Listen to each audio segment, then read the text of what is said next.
अस्सलाम वालेकुम। Today the lecture is about biology class first year chapter number 2 biological molecules. तो previous lecture में हमने न्यूक्लिक एसिड्स, डीएनए, आरएनए और ATP का इंट्रोडक्शन पढ़ा था। आज हम न्यूक्लिक एसिड की फर्दर आज आके क्लासीफाई करते हैं। तो सबसे पहले आज हम जो उसकी पहली क्लासिफिकेशन है डीएनए पढ़ेंगे, डीऑक्साइरिबो न्यूक्लिक एसिड।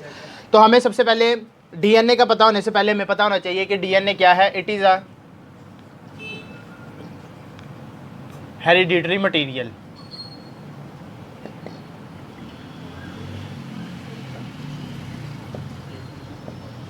ये एक हेरिडिटरी मटीरियल है। हेरिडिटी किसे कहते हैं? विरासत को। ठीक हो गया। यानी कि जो आपको अपने पेरेंट्स वगैरह से कोई खसूसियत आपको मिली हो उससे हम कहते हैं हेरिडिटी। ठीक हो गया। जेनेटिक्स वगैरह में कोई आपकी चीज़ आई हो तो उसे हम कहते हैं हेरिडिटी। और हेरिडिटी के अंदर आपको मतलब कि आपके डीएनए के अंदर बहुत सारी ऐसी कन्फर्मेशंस होती हैं, यानी कि डीएनए के अंदर आपकी बहुत ज़्यादा तब्दीलियाँ होती हैं जिसकी वजह से आपकी जो आइज़ का कलर होता है, हेयर कलर्स होते हैं, ठीक हो गया, ये उसके अंदर चेंजिंग्स आती हैं। अब सबसे पहले हम इसका पढ़ेंगे। It controls the properties and the potential activities of the cell. यानी कि जितनी भी सेल की एक्टिविटीज़ हैं वो कौन कंट्रोल करता है? डीएनए। पोटेंशियल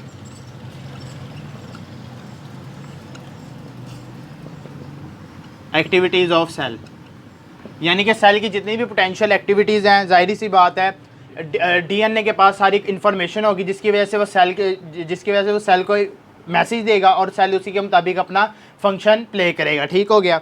फिर इसके बाद अब ये मेड हुआ होता है किससे? 4 न्यूक्लियोटाइड से। इसके अंदर न्यूक्लियोटाइड्स की हेडिंग बनानी है, यानी कि 4 किस्म के आगे न्यूक्लियोटाइड से मिलकर बना होता है। ठीक हो गया। 4 टाइप्स के। अब इसके अंदर सबसे पहले क्या है? D adenosine monophosphate. आप लोगों ने ज़्यादातर जो प्रीवियस क्लासेस में आपने पढ़ा हुआ है एडिनिन, थायमिन, साइटोसिन और ग्वानिन आप लोगों ने पढ़ा हुआ है। लेकिन अब यहाँ पे नेम तो वही होंगे लेकिन उसके अंदर आगे उन्होंने फर्दर उसके आगे नेम बता दिए हैं। ठीक हो गया।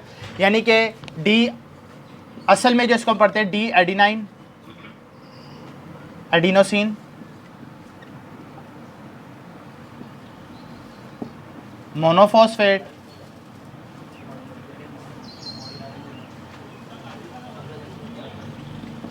ठीक हो गया, जिसे हम इसकी हम एब्रीवेशन में भी लिख सकते हैं DMP, D adenosine monophosphate, D cytidine monophosphate, यानी कि वही साइटोसिन। फिर उसके बाद आप लोगों ने पढ़ा हुआ है ग्वानिन, डी ग्वानिन मोनोफॉस्फेट। ठीक हो गया। और डी थायमिडाइन मोनोफॉस्फेट। ठीक हो गया। अब ये 4 आ गए हैं। ये इन 4 न्यूक्लियोटाइड से मिलकर बने होते हैं। ज़्यादातर तुमने यही पढ़ा हुआ है एडिनिन, थायमिन, साइटोसिन, ग्वानिन, लेकिन उनके जो असल में जो बायोलॉजी में नेम है वो हम इससे रिप्रेजेंट करते हैं। Adenosine monophosphate, cytidine monophosphate, guanosine monophosphate और थायमिडाइन मोनोफॉस्फेट। ये हम 4 नामों से इसको रिप्रेजेंट करते हैं और ये 4 न्यूक्लियोटाइड से मिलकर बना होता है। और न्यूक्लियोटाइड क्या होते हैं? मतलब कि नाइट्रोजिनस इसकी बेसिस होती हैं। ठीक हो गया। फिर इसके बाद these nucleotides are united together with one another through phosphodiester linkages in the specific sequence to form the long chain known as a polynucleotide chains. कहते हैं कि न्यूक्लियोटाइड आपस में मिलते हैं और ये कौन से बॉन्ड के साथ? फॉस्फोडाइईस्टर बॉन्ड के साथ। अब यहाँ पे इसके अंदर क्या होता है? आपस में चारों न्यूक्लियोटाइड्स मिलते हैं। ये अगर मैं डीएनए का स्ट्रक्चर बनाऊं, ठीक हो गया। अब जाहिर सी बात है कि डीएनए के अंदर हमने ज़्यादातर पढ़ा हुआ है कि जौन सा न्यूक्लिक एसिड्स के अंदर जो बॉन्ड होता है वो होता है फॉस्फोडाइईस्टर बॉन्ड, यानी कि कार्बन फॉस्फोरस बॉन्ड प्रेजेंट होता है इसके अंदर ज़्यादातर। ठीक है, क्योंकि इसकी जो सी नाइट्रोजनस बेसिस आपस में मिलती है ना, वो होती हैं फॉस्फोरस बॉन्ड के ज़रिए ज़्यादातर मिलती है। ठीक हो गया। ईस्टर वैसे ही बॉन्ड हो जाता है। ठीक हो गया। हमने पढ़ा हुआ है ester bond, are bond, CO और ये नीचे OR, यानी कि अल्काइल रेडिकल होंगे। इसके साथ आप कोई भी ग्रुप जोड़ सकते हैं। ठीक हो गया। फॉस्फो यानी कि फॉस्फोरस, डाई ईस्टर यानी कि 2 ईस्टर बॉन्ड इसके साथ अटैच होते हैं। ठीक हो गया। अब यहाँ पे एडिनिन, साइटोसिन, गुआनिन, थायमिन आपस में नाइट्रोजनस बेसिस आपस में मिलती जाती हैं। एडिनिन का थायमिन के साथ होता है, साइटोसिन का गुआनिन के साथ होता है। ठीक हो गया, ये होता है ज़्यादातर स्ट्रक्चर। अब two nucleotide join together to form a dinucleotide where they join to form a trinucleotide. कहते हैं कि जब आपस में दो न्यूक्लियोटाइड मिलते हैं तो वो डाई न्यूक्लियोटाइड होते हैं। दो न्यूक्लियोटाइड मिलेंगे, डाई न्यूक्लियोटाइड। अब मैं तीन न्यूक्लियोटाइड को आपस में जोड़ दूंगा तो वो क्या बन जाएंगे, ट्राई न्यूक्लियोटाइड, पॉली न्यूक्लियोटाइड। इसी तरह आगे इसकी फर्दर क्लासिफिकेशन होती जाएगी। ठीक हो गया। फिर इसके बाद nicotinamide adenine dinucleotide is an example of dinucleotide. Dinucleotide की एग्जाम्पल ज़्यादातर पेपर में आती होती है NAD, निकोटिनामाइड, एडिनाइन और डाई न्यूक्लियोटाइड। ठीक हो गया, इसकी ज़्यादातर एग्जाम्पल आती है। अब ये क्या होता है, इसका फंक्शन क्या, it is an important coenzyme in a several oxidation reduction reaction in the cell. यानी कि जितने भी हमारी बॉडी के अंदर ऑक्सीडेशन, लॉस ऑफ ऑक्सीजन या गेन ऑफ हाइड्रोजन हो रहा है, वो इलेक्ट्रॉन का लॉस हो रहा है, गेन हो रहा है, वो सारे किसकी वजह से है, को एंजाइम NAD की वजह से। ठीक हो गया, इसका इतना ही है। फिर उसके बाद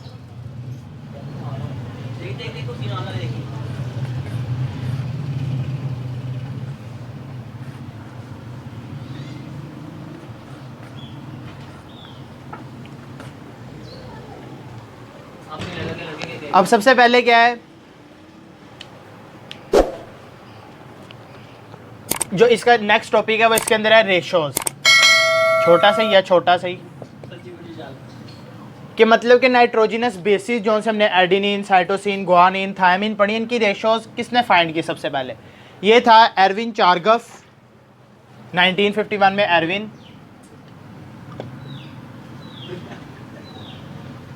चारगफ था जिसने इन नाइट्रोजनस बेसिस की जोन सी थी रेशियोज फाइंड की थी। कैसे, in 1951 Erwin Chargaff provided data about the ratios of different bases present in the molecule. This data suggested that adenine and thymine are equal in ratio and guanine and cytosine. कहता है कि जो सा adenine और thiamine और cytosine और guanine, adenine और thiamine की रेशो आपस में बराबर थी। यानी कि कोई भी मॉलिक्यूल हम DNA का ले लेते हैं, उसके अंदर ज़्यादातर जो हम रेशो हमने फाइंड की है उसके अंदर एडिनिन और थायमिन की रेशो बराबर होती है। जैसे एडिनिन की 1 ले लो तो इसकी भी 1 होगी, एडिनिन की 2 ले लेता हूँ इसकी भी 2 होगी, एडिनिन की 3 ले लेता हूँ इसकी भी 3 होगी। इसी तरह साइटोसिन और गुआनिन की आपस में रेशो मुख्तलिफ DNA मॉलिक्यूल्स होंगे, लेकिन हर DNA मॉलिक्यूल के अंदर जो सी एडिनिन, थायमिन, साइटोसिन और गुआनिन चारों की जो सी आपस में रेशोज होंगी वो सेम होंगी। मतलब कि एडिनिन की थायमिन के साथ और साइटोसिन की गुआनिन के साथ। अब इसके बाद Morris Wilkins and the Rosalind Franklin used the technique of the X-ray diffraction to determine the structure of DNA.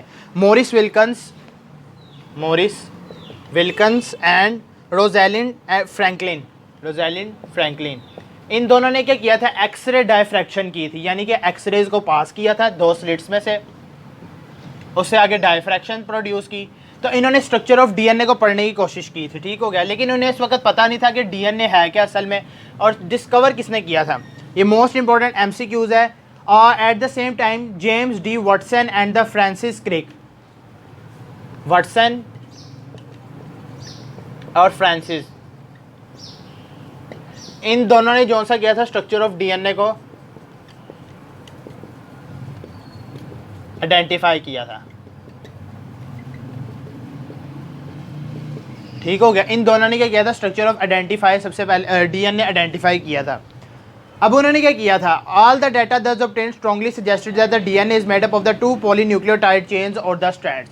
अब DNA का साथ साथ इसी डायग्राम, इसी इंफॉर्मेशन के साथ हम स्ट्रक्चर सबसे पहले बनाएंगे। कहता है कि DNA जो है ना पॉलीन्यूक्लियोटाइड, यानी कि मुख्तलिफ न्यूक्लियोटाइड्स होते हैं उसके अंदर, और 2 पॉलीन्यूक्लियोटाइड स्ट्रैंड से मिलकर आपस में बनाता है।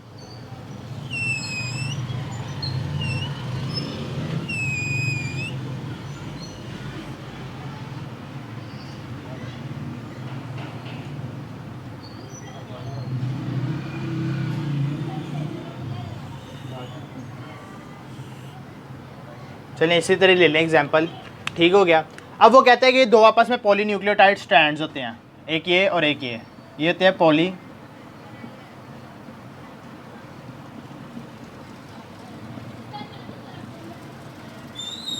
यानी कि इनके अंदर मुख्तलिफ न्यूक्लियोटाइड्स होते हैं। एडेनिन भी हो सकता है, साइटोसिन भी हो सकता है, थायमिन भी हो सकता है, और इसकी जो बैकबोन होती है ना वो फॉस्फोरस की मतलब कि फॉस्फोडाई ईस्टर लिंकेज से मिलकर बनी होती है, जो कि हमने इससे पहले पढ़ चुके हैं।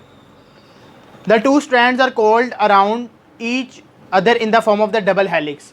अगर मैं यहाँ पे लूँ ये वाला स्ट्रक्चर, अगर मैं खाली ले लूँ तो ये क्या सिंगल हेलिक्स है, ठीक हो गया।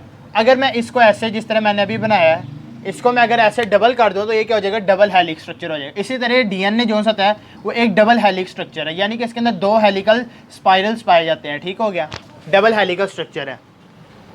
Coiling two strands is opposite, they are coiled antiparallel to each other, ये एक दूसरे के एंटी पैरेलल अटैच हुए होते हैं। The two chains are held together by the weak bonds hydrogen bond. जाहिर सी बात है वीक बॉन्ड यहाँ पे किस क्या है, ये हेल्ड किससे होती हैं, हाइड्रोजन बॉन्ड से। और स्ट्रॉन्ग बॉन्ड कौन सा होता है, ज़्यादातर कोवलेंट बॉन्ड होता है, ठीक हो गया। Adenine is always opposite to thymine and the guanine and cytosine to opposite each other. अब वो कहता है मिसाल के तौर पर अगर मैं यहाँ पे ले लूँ एडेनिन और यहाँ पे ले लेता हूँ थायामीन, एडेनिन और थायामीन। एडेनिन और थायामीन के अंदर जो होता है वो डबल बॉन्ड होता है, adenine and thiamine double bond होता है। अब मैं इसके अंदर डबल बॉन्ड रिप्रेजेंट कर देता हूँ, इसके अंदर जो डबल बॉन्ड होता है। अब इसी तरह मैं अगले अगर पोर्शन के अंदर जाऊँ वैसे तो इसके अंदर भी साइटोसिन और ग्वानिन होगा, लेकिन साइटोसिन और ये ग्वानिन, अब इसके अंदर कितने बॉन्ड्स होंगे, हाइड्रोजन बॉन्ड्स, इसके अंदर भी 3 हाइड्रोजन बॉन्ड्स प्रेजेंट होंगे। ये आपको मोस्ट इंपॉर्टेंट एमसीक्यू जाता है कि एडेनिन और थायमीन के अंदर हाइड्रोजन बॉन्ड्स कितने अंदर 2 और साइटोसिन और ग्वानिन के अंदर कितने हाइड्रोजन बॉन्ड्स होते हैं, 3।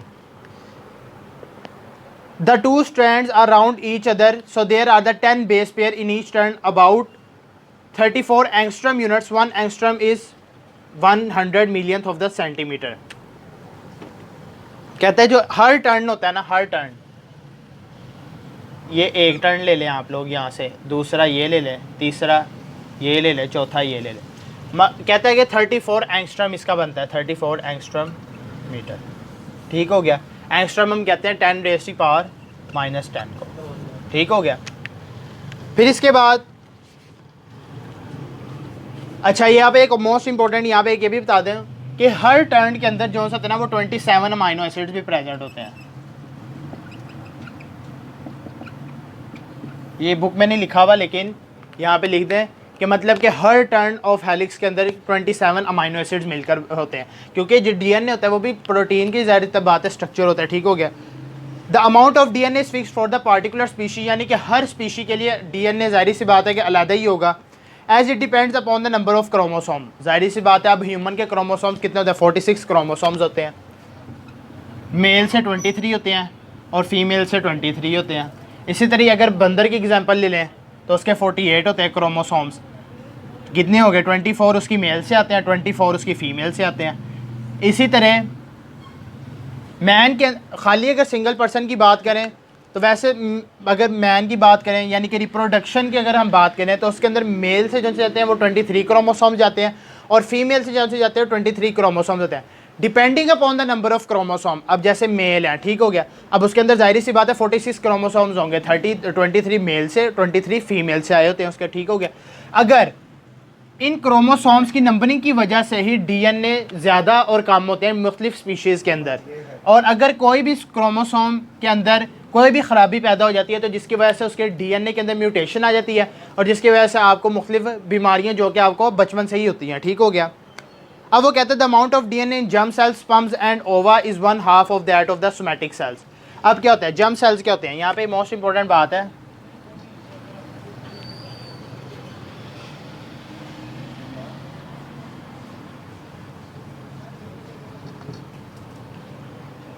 जर्म सेल्स और सोमैटिक सेल्स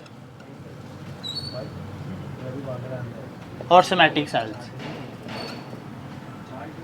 ठीक हो गया। अब जर्म सेल्स क्या होते हैं, जर्म सेल्स ऐसे सेल्स होते हैं जो कि रिप्रोडक्शन में हिस्सा लें, टेक पार्ट इन रिप्रोडक्शन, और ये जो होते हैं वो do not take part in reproduction.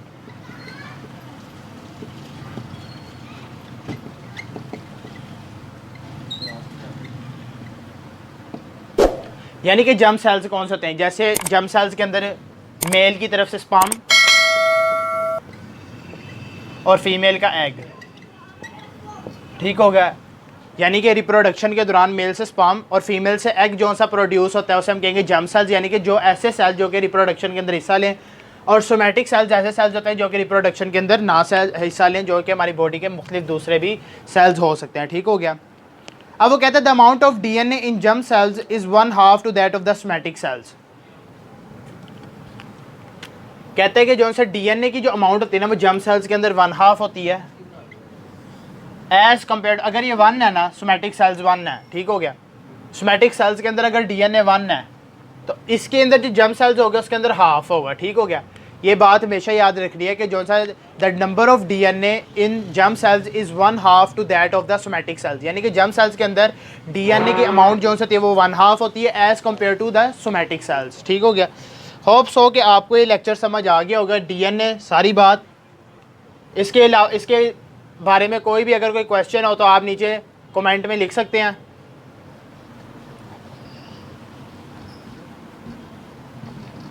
Thank you very much, अल्लाह हाफिज़।